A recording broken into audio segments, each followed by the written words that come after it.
Hello friends, welcome back in our channel Haryana education. ये हमारा lecture 2 है on the numericals on work energy power, जो competitive exam में आ चुके हैं। अब देखिए हमारा जो क्वेश्चन है वो क्या है। An object falls from a height of 10 meter above the ground. मतलब मान लेते हैं ये आपका ग्राउंड है। ग्राउंड मीन्स अर्थ की सरफेस है। अर्थ की सरफेस से कितनी हाइट ऊपर, 10 मीटर हाइट ऊपर से किसी ऑब्जेक्ट को छोड़ा गया। ठीक है, फॉल्स किया गया मतलब ड्रॉप किया गया, छोड़ दिया गया। From a height of 10 meter above the ground, after striking the ground it loses 50% of its kinetic energy. मतलब जैसे जैसे वो अर्थ की सरफेस के पास आएगा, इसकी काइनेटिक एनर्जी मान लेते हैं के है। मतलब जैसे जैसे वो अर्थ की सरफेस के पास आएगा, इसकी काइनेटिक एनर्जी के हो गई जस्ट बिफोर काइनेटिक एनर्जी। मतलब इसकी काइनेटिक एनर्जी अर्थ के ग्राउंड से पहुंचने से जस्ट बिफोर कितनी थी, के। और जस्ट देखो फिर after striking the ground it loses 50% of its kinetic energy. After striking मतलब इससे टकराने के बाद ये वापस ऊपर की तरफ जाएगा, तो इसकी काइनेटिक एनर्जी मान लेते हैं के डैश हो गई। कितनी हो गई, के डैश। अब the height up to which the object can rebounce from the ground. मतलब जब ये ऊपर जाएगा तो ये कितनी हाइट लग जाएगा, ये पूछ रहा है। मान लेते हैं ये कितनी हाइट लग गया, एच डैश हाइट लग गया। कितनी हाइट लग गया, एच डैश। और इस 10 मीटर को हम क्या मान लेते हैं, एच। मीन्स हो क्या रहा है, जैसे हम रियल लाइफ में देखते हैं, अगर आपने किसी बॉल को एच हाइट से या कुछ हाइट से आपने ड्रॉप किया, तो वो अर्थ की सरफेस से टकरा के वापस उतनी हाइट लग नहीं पहुंच पाती। वो क्यों नहीं पहुंच पाती, क्योंकि वो कुछ पार्ट अपनी काइनेटिक एनर्जी का लॉस कर देती है जब वो अर्थ के साथ कोलाइड होती है, क्योंकि वहाँ पे इन इलास्टिक कोलिजन होता है। अगर वहाँ पर इलास्टिक कोलिजन होता तो वो उतनी ही हाइट लग पहुँचती, लेकिन ऐसा नहीं होता। जब बॉडी के अंदर इन इलास्टिक कोलिजन था तभी वो कुछ हाइट कम लग पहुंच पाई, क्योंकि उसने कुछ काइनेटिक एनर्जी लॉस कर दी थी। तो उसकी जितनी काइनेटिक एनर्जी से वो अर्थ की सरफेस पे टकराई, उतनी काइनेटिक एनर्जी से वो वापस नहीं गई, उसकी काइनेटिक एनर्जी में कुछ लॉस हो गया। और इसी क्वेश्चन में वही चीज़ है कि एक ऑब्जेक्ट फॉल हुआ है from a height of 10 metre above the ground. मतलब किसी ऑब्जेक्ट को आपने 10 मीटर ऊपर से छोड़ा, और जब वो नीचे आएगा, कहता है after striking the ground, ground से स्ट्राइक हुआ, स्ट्राइक होने के बाद उसने काइनेटिक एनर्जी में कितना लॉस किया, 50% का लॉस कर दिया। मतलब के का 50% लॉस हो गया, तो के डैश जो होगा वो कितना बचा होगा, 50% ऑफ के का ही बचा होगा। 50% चला गया तो 50% ही तो बचा होगा के का उसके पास। अब समझिए लॉस कितना हुआ है, लॉस हुआ है 50% ऑफ के। तो 50% ऑफ के अगर लॉस हो गया तो उसके पास बचा कितना होगा, के का 50%। अगर मैं कह देता इस क्वेश्चन को अगर थोड़ा सा और अच्छा बनाए कि 30% लॉस हो गया, तो उसके पास जो के डैश होता वो क्या होता, 70% ऑफ के आता। मतलब 70% बची होगी काइनेटिक एनर्जी। अगर वो कह दे 40% लॉस हो गया काइनेटिक एनर्जी का, तो के डैश कितना आता, 60% ऑफ के। तो ये तो मैंने थोड़ा सा आगे का बता दिया कि भाई ऐसा भी क्वेश्चन में हो सकता है। तो हमारे क्वेश्चन में कह रहा है लॉस कितना हुआ है, 50% हुआ है। अगर 50% लॉस हुआ है तो उसकी काइनेटिक एनर्जी आफ्टर, ये के डैश क्या है, जस्ट आफ्टर काइनेटिक एनर्जी। मतलब जस्ट आफ्टर है काइनेटिक एनर्जी, कितनी है, 50% ऑफ के। मतलब के से आया लेकिन 50% लॉस कर दिया, तो के डैश जाते टाइम काइनेटिक एनर्जी कितनी बची, 50% ऑफ के। अब देखो यहाँ पर k डैश पता लग गया, 50% ऑफ k का मतलब k/2 ही आएगा। मतलब आते time just before kinetic energy k थी, just after kinetic energy k/2 है। मतलब आते टाइम काइनेटिक एनर्जी k, जाते टाइम काइनेटिक एनर्जी k/2। अब काइनेटिक एनर्जी में कमी आ गई तो वो कुछ हाइट पे जाके रुक जाएगा, तो वो मैक्सिमम कितनी हाइट गेन कर पाया, h डैश। तो अब हमें h डैश निकालना है, हमारा मेन मकसद यहाँ पे h डैश निकालना है, कितनी हाइट पे जाएगा। और यही क्वेश्चन है, the height up to which the object can rebounce from the ground, कि ग्राउंड से कितना रिबाउंस हुआ है, कितनी हाइट लग वो गया है। तो हम क्या कर सकते हैं, कंजर्वेशन ऑफ मैकेनिकल एनर्जी लगा सकते हैं, क्योंकि यहाँ पे सिर्फ कौन सी फोर्स की बात चल रही है, ग्रेविटेशनल फोर्स की बात हो रही है। अगर सिर्फ ग्रेविटेशनल फोर्स ही यहाँ पे लग रही है तो हम क्या लगा सकते हैं, कंजर्वेशन ऑफ मैकेनिकल एनर्जी का कंसेप्ट यहाँ पर यूज कर सकते हैं।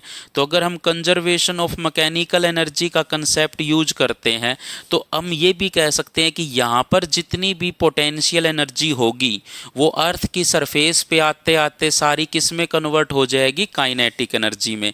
तो mgh मान लेते हैं उस बॉडी का मास कितना है m, तो mgh किसके बराबर होगा, k के। क्यों, क्योंकि mgh यहाँ पे थी और यहाँ पे आते आते सारी किस में कन्वर्ट होगी, काइनेटिक एनर्जी में, और काइनेटिक एनर्जी k थी। और यहाँ पे देखो, यहाँ पे काइनेटिक एनर्जी k डैश थी और ऊपर जाते जाते सारी काइनेटिक एनर्जी किस में कन्वर्ट हो जाएगी, पोटेंशियल एनर्जी में। और h डैश हाइट पर पोटेंशियल एनर्जी कितनी हो जाएगी, mgh डैश। हमें पता है k डैश की वैल्यू क्या होती है, k/2, तो mgh डैश। तो k किसके बराबर आ जाएगा, 2 टाइम्स mgh डैश।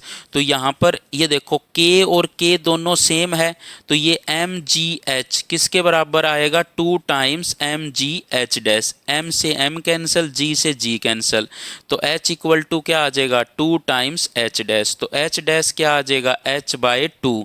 तो h कितना था, 10/2, तो 5 मीटर हाइट लग जाएगा। मतलब वो कितनी हाइट पे जाकर के रुक जाएगी, कितनी हाइट रिबाउंस करेगा, 5 मीटर। तो इसका मतलब इसका जो आंसर होगा वो D is the correct answer होगा।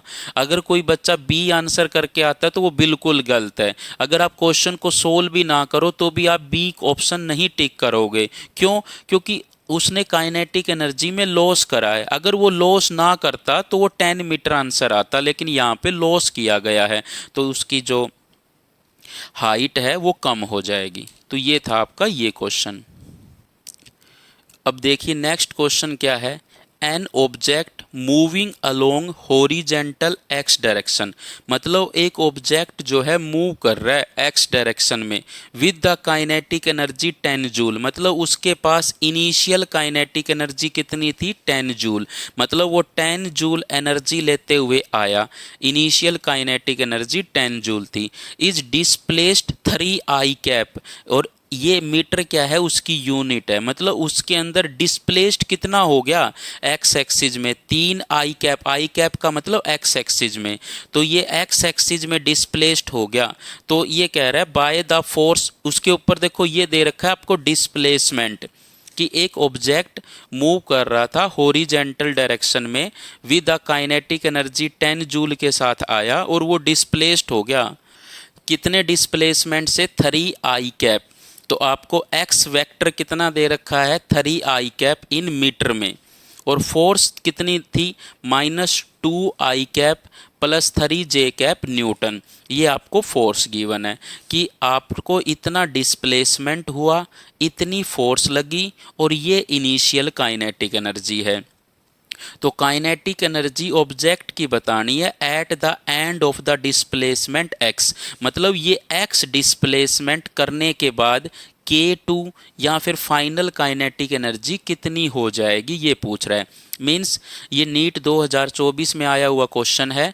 इसमें कह रहा है एक ऑब्जेक्ट जो है x डायरेक्शन में मूव किया विद काइनेटिक एनर्जी 10 जूल, तो इनिशियल काइनेटिक एनर्जी आ गई और इतना डिस्प्लेसमेंट हुआ इतनी फोर्स के द्वारा। तो कहता है इतना डिस्प्लेसमेंट करने के बाद उसका एंड में काइनेटिक एनर्जी कितनी हो जाएगी। तो देखो हमें वर्क एनर्जी थ्योरम पड़ी हुई है कि work done due to all किसके इक्वल होता है, change in kinetic energy. Kinetic energy final minus kinetic energy initial. और वर्क डन किसके इक्वल होता है, फोर्स इनटू डिस्प्लेसमेंट। ये कब होता है, जब फोर्स तुम्हारी क्या हो, जब फोर्स कांस्टेंट हो। और यहाँ पर देखो फोर्स कांस्टेंट ही है, पोजीशन के साथ चेंज नहीं हो रही, -2I cap plus 3J cap Newton. ये कांस्टेंट फोर्स है और कांस्टेंट फोर्स का वर्क डन होता है फोर्स इनटू डिस्प्लेसमेंट। तो kinetic energy final minus initial कितना है 10। और डॉट प्रोडक्ट कैसे निकालते हैं, दो वेक्टर की आई कैप वालों की आई कैप से गुणा, जे कैप वालों की जे कैप के साथ। तो आई कैप है यहाँ पे 3 और यहाँ पे आई कैप का कोफिशिएंट -2, तो 3 की गुणा -2 से -6। जे कैप का यहाँ पे है ही नहीं, यहाँ पर है तो गुणा नहीं होगी। या ये समझ लो जे कैप की गुणा करोगे तो 0 ही आएगा ना, यहाँ पे 0 कोफिशिएंट है, यहाँ पे 3 है, तो आंसर क्या आएगा 0। तो सिर्फ आई कैप वालों की ही गुणा हुई। तो के फाइनल -10, तो के फाइनल क्या आ जाएगा, ये 10 उस साइड आ जाएगा, तो 10 प्लस का हो जाएगा माइनस का 6 तो 4। तो फाइनल काइनेटिक एनर्जी कितनी आ गई, 4 जूल। तो इसका जो आंसर होगा वो सी इज द करेक्ट आंसर आपका होगा। तो इस क्वेश्चन में हमने क्या देखा कि अगर फोर्स गिवन हो, डिस्प्लेसमेंट गिवन हो, इनिशियल काइनेटिक एनर्जी गिवन हो, तो आप वर्क एनर्जी थ्योरम से फाइनल काइनेटिक एनर्जी निकाल सकते हो। अब देखो इसी क्वेश्चन से हम ये भी समझ सकते हैं कि अगर हमें इनिशियल काइनेटिक एनर्जी न दे के चेंज इन काइनेटिक एनर्जी पूछ लेता, तो चेंज इन काइनेटिक एनर्जी तो डायरेक्ट वर्क डन के बराबर होती। तो चेंज इन काइनेटिक एनर्जी कितनी आ जाती, -6 आ जाती। तो ये था तरीका करने का। मीन्स क्या है कि इसी क्वेश्चन में वो ये कह देता कि आपको चेंज इन काइनेटिक एनर्जी निकालनी है, चेंज इन काइनेटिक एनर्जी। मतलब work done due to all किसके बराबर होता है, चेंज इन काइनेटिक एनर्जी। और ये work done due to all, work done उस फोर्स के द्वारा अभी निकाला -6, तो चेंज इन काइनेटिक एनर्जी कितनी आ जाता, -6 आ जाता। वो इनिशियल काइनेटिक एनर्जी भी ना देता, तो देखो वो चेंज इन काइनेटिक एनर्जी भी आपसे पूछ सकता था, न कि फाइनल काइनेटिक एनर्जी। तो हमें पता होना चाहिए कि वर्क एनर्जी थ्योरम हमें कैसे अप्लाई करनी है। अब देखिए नेक्स्ट क्वेश्चन क्या है, at any instant of time T, मतलब किसी भी टाइम टी पर जो डिस्प्लेसमेंट है पार्टिकल का इज गिवन बाय 2t-1। ऐसा यूनिट मतलब डिस्प्लेसमेंट किस में है, मीटर में है, और टाइम किस में है, सेकंड में है। Under the influence of force of 5 Newton, मतलब इतनी फोर्स लगी है, इस फोर्स के अंडर उस बॉडी का जो डिस्प्लेसमेंट है वो 2t-1 के अकॉर्डिंग दिया जाता है। The value of the instantaneous power, मतलब किसी भी टाइम पर कितनी पावर होगी ऐसा यूनिट में ये पूछ रहा है, 10, 5, 7 या 6। ये नीट 2024 में क्वेश्चन आया है। अब हमें पता है इंस्टेंटेनियस पावर जो होती है कि पावर किसी भी टाइम पर वो डॉट प्रोडक्ट होती है फोर्स और वेलोसिटी की। लेकिन हमें इस क्वेश्चन में कहीं पे भी एंगल की बात नहीं कर रहा कि इतनी एंगल पे फोर्स लग रही है, ठीक है। तो हम इसको डायरेक्ट लिखेंगे फोर्स इनटू वेलोसिटी। तो फोर्स और वेलोसिटी के बीच में कहीं भी एंगल की बात ना हो तो आप इसको डायरेक्ट लिखिए फोर्स मल्टीप्लाई विद वेलोसिटी, कि कितनी फोर्स लगाई और बॉडी की कितनी वेलोसिटी आई, तो उन दोनों की जो प्रोडक्ट है वही आपकी इंस्टेंटेनियस पावर होगी। तो जो फोर्स है वो हमें कितनी गिवन है, 5 न्यूटन। और वेलोसिटी अगर हमें पता लग जाए तो हम क्या कर सकते हैं, इंस्टेंटेनियस पावर निकाल सकते हैं। लेकिन हमें जो डिस्प्लेसमेंट गिवन था 2t-1 उसको हमने x के इक्वल ले लिया। और हमें पता है डिस्प्लेसमेंट का जो फर्स्ट डेरिवेटिव होता है टाइम के रिस्पेक्ट में वो हमें वेलोसिटी देता है। तो इसका टाइम के रिस्पेक्ट में फर्स्ट डेरिवेटिव करोगे 2 तो बाहर आ जाएगा, t का 1 हो जाएगा, माइनस 1 का कितना हो गया 0, तो 2 मीटर पर सेकंड आ जाएगा। तो जो पावर होगी वो क्या होती है, फोर्स और जो पावर होती है वो फोर्स और वेलोसिटी की प्रोडक्ट होती है। फोर्स हमें 5 न्यूटन दे रखा था, velocity velocity 2 metre per second आ गई तो पावर क्या आ जाएगी 10। और ये दोनों अगर एसआई यूनिट में है तो पावर की एसआई यूनिट क्या होती है वाट। तो इसका जो आपका आंसर होगा वो क्या होगा 10, और एसआई यूनिट में क्या होगा 10 वाट। तो आपको एसआई यूनिट में पूछ रहा है तो आंसर क्या आएगा 10। तो आपका ए इज द करेक्ट आंसर होगा। इस क्वेश्चन में हमने क्या देखा कि जो पावर होती है वो डॉट प्रोडक्ट होती है फोर्स और वेलोसिटी की, लेकिन अगर हमें एंगल ना गिवन हो तो हम फोर्स और वेलोसिटी की सिंपल प्रोडक्ट से उस क्वेश्चन को कंप्लीट करेंगे। और अगर हमें डिस्प्लेसमेंट गिवन हो तो हम वेलोसिटी निकाल लेंगे और फोर्स हमें गिवन होगा। अब देखिए नेक्स्ट क्वेश्चन क्या है। ए particle moves with velocity 5 I cap minus 3 J cap plus 6 के cap metre per second horizontally under the action of constant force. मतलब ये आपको वेलोसिटी गिवन है, ये आपको फोर्स गिवन है, और आपसे इंस्टेंटेनियस पावर पूछ रहा है, कितनी पावर सप्लाइड करेगा टू द पार्टिकल को। तो ये हमारा ऑप्शन दे रखे हैं और हमें पता है वेलोसिटी और फोर्स। वेलोसिटी भी एसआई यूनिट में है, फोर्स भी एसआई यूनिट में है, तो पावर भी किस में आएगी एसआई यूनिट में। और जो इंस्टेंटेनियस पावर होती है वो डॉट प्रोडक्ट होती है फोर्स एंड वेलोसिटी का। तो अगर हमें डॉट प्रोडक्ट कैसे करते हैं, आई कैप वालों की आई कैप से गुणा प्लस जे कैप वालों की जे कैप से गुणा प्लस के कैप वालों की के कैप से गुणा। तो 5 की मल्टीप्लाई 10 से प्लस माइनस 3 की गुणा 10 से प्लस 6 की गुणा 20 से। अब 50 माइनस का 30 प्लस का 120, तो 170 में से 30 गया 140 वाट। तो जो हमारा आंसर होगा वो D is the correct answer होगा। अब देखो नेक्स्ट कौन क्या है। An electric lift with A maximum load. Lift क्या हो है, इलेक्ट्रिक लिफ्ट का मतलब किसी मोटर के थ्रू वो लिफ्ट ऊपर की तरफ जाती है या नीचे की तरफ आती है। इलेक्ट्रिक लिफ्ट है जो बिजली से चलती है, मतलब कोई मोटर उसको ऊपर की तरफ ले जाती है या नीचे की तरफ ले आती है।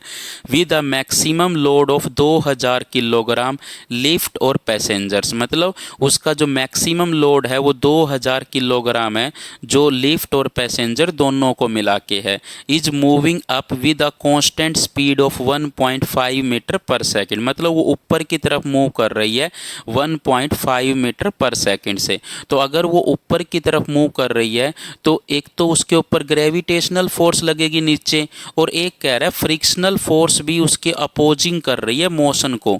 मतलब फ्रिक्शनल फोर्स भी अपोजिंग फोर्स का काम कर रही है, जो उसके डाउनवर्ड लगेगी 3000 न्यूटन की, जो उसकी मोशन का विरोध कर रही है।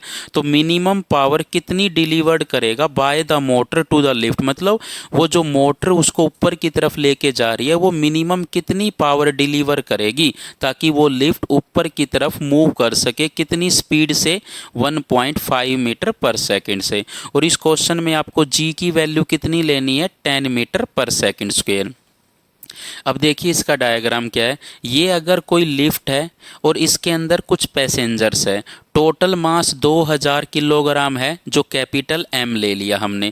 तो एक mg तो कहाँ लगेगी, नीचे लगेगी फोर्स। तो 2000 गुणा में 10 तो 20000 न्यूटन फोर्स कहाँ लगेगी, नीचे।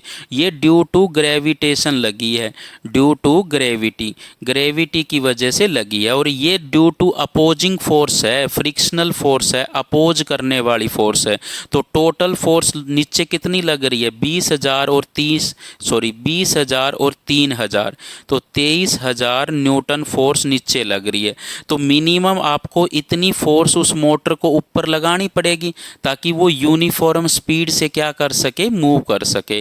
क्योंकि अगर उसने मोटर ने इससे ज़्यादा लगाई तो उसके अंदर एक्सेलरेशन आ जाएगा ना, लेकिन वो कहता है कांस्टेंट स्पीड से मूव कर रहा है 1.5 मीटर पर सेकंड से। और कोई भी ऑब्जेक्ट कब कांस्टेंट स्पीड से मूव करता है, जब उसके ऊपर नेट फोर्स कितनी होती है, 0। तो जितनी फोर्स नीचे लग रही है उतनी ही ऊपर लगानी पड़ेगी मोटर को ताकि वो कांस्टेंट स्पीड से मूव कर सके। तो पावर जो मिनिमम होगी वो फोर्स इंटू वेलोसिटी की प्रोडक्ट ही लेंगे। तो यहाँ पर फोर्स कितनी है जो मोटर ने लगाई है, वो 23,000 न्यूटन है, और वेलोसिटी कितनी है 1.5 मीटर पर सेकेंड। और 1.5 को हम 3/2 रख सकते हैं, और 2 से अगर इसको कैंसिल करेंगे तो ये 11,500 आएगा, इनटू में 3, तो इसके अगर प्रोडक्ट करेंगे तो ये 34,500 वाट आ जाएगी। तो इसका जो एग्जैक्ट आंसर होगा जो होगा 34,500। और कौन सा ऑप्शन इसका मैच हो रहा है, सी ऑप्शन इसका मैच हो रहा है। तो इसका मतलब इस क्वेश्चन का जो आंसर होगा वो सी होगा। तो इस क्वेश्चन में हमने देखा कि अगर किसी लिफ्ट को हम ऊपर लेके जाना चाहते हैं तो वो कितनी फोर्स उस मोटर को लगानी पड़ेगी वो, और कितनी वेलोसिटी से आप उसको मूव कराना चाहते हो, तो उनकी प्रोडक्ट ही वो पावर आएगी जो वो डिलीवर करेगी लिफ्ट को। तो ये था हमारा 8th क्वेश्चन। और अगर वीडियो अच्छी लगी तो please like share and subscribe more and more, and thank you for watching this video.